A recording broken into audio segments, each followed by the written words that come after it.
let's start off with the bigger ones like H. pylori.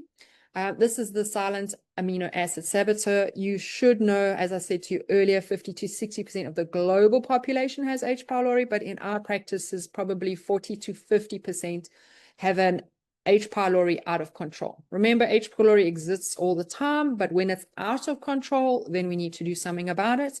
Obviously, it reduces the stomach acidity, which we've spoken about before. So it's going to impair the protein digestion.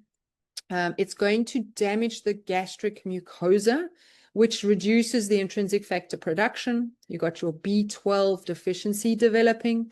Your B12 is required for homocysteine to methionine conversion. And even with adequate methionine intake, methylation fails. So this little thing going in there causing huge, huge drama.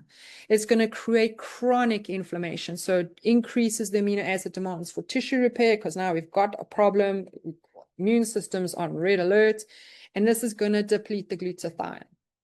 It's going to compete for cysteine because it needs cysteine for its own metabolism, and the host's glutathione production suffers. So not only the cysteine, but the glutathione is going to be affected because it needs the cysteine.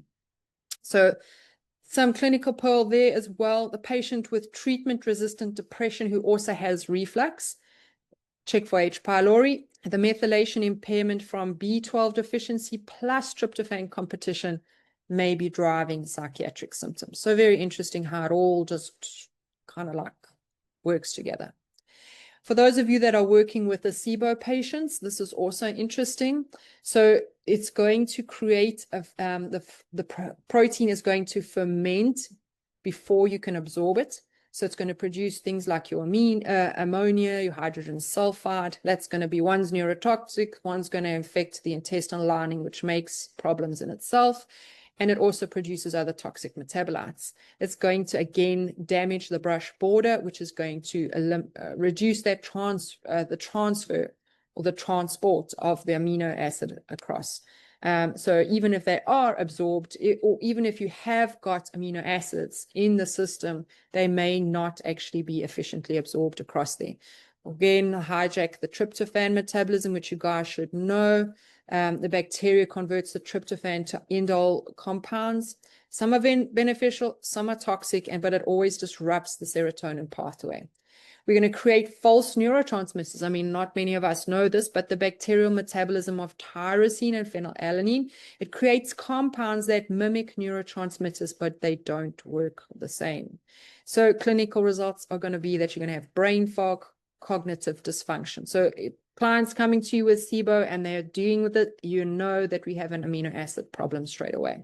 So typically they'll say, I eat protein, but I feel worse, more bloated, more brain fog. What's happening? SIBO bacteria are fermenting it and they're creating toxins. Lyme and co-infections like this. Chronic Lyme is a very interesting one. Again, chronic inflammation. We need the glutathione for that. So we're going to have a depletion of glutathione. We're going to have the immune activation. The glutamine is going to consume, the consumption for that is going to skyrocket. We're going to have neurotransmitter precursors needing in high amounts during this time. And we're definitely going to have mitochondrial dysfunction, which is going to impair the amino acid metabolism. So common deficiencies in Lyme patients is tryptophan, glutamine, cysteine, glycine, and arginine. And typically, many Lyme patients develop glucose dysregulation, muscle wasting, and severe fatigue. And that's all because of this amino acid problem.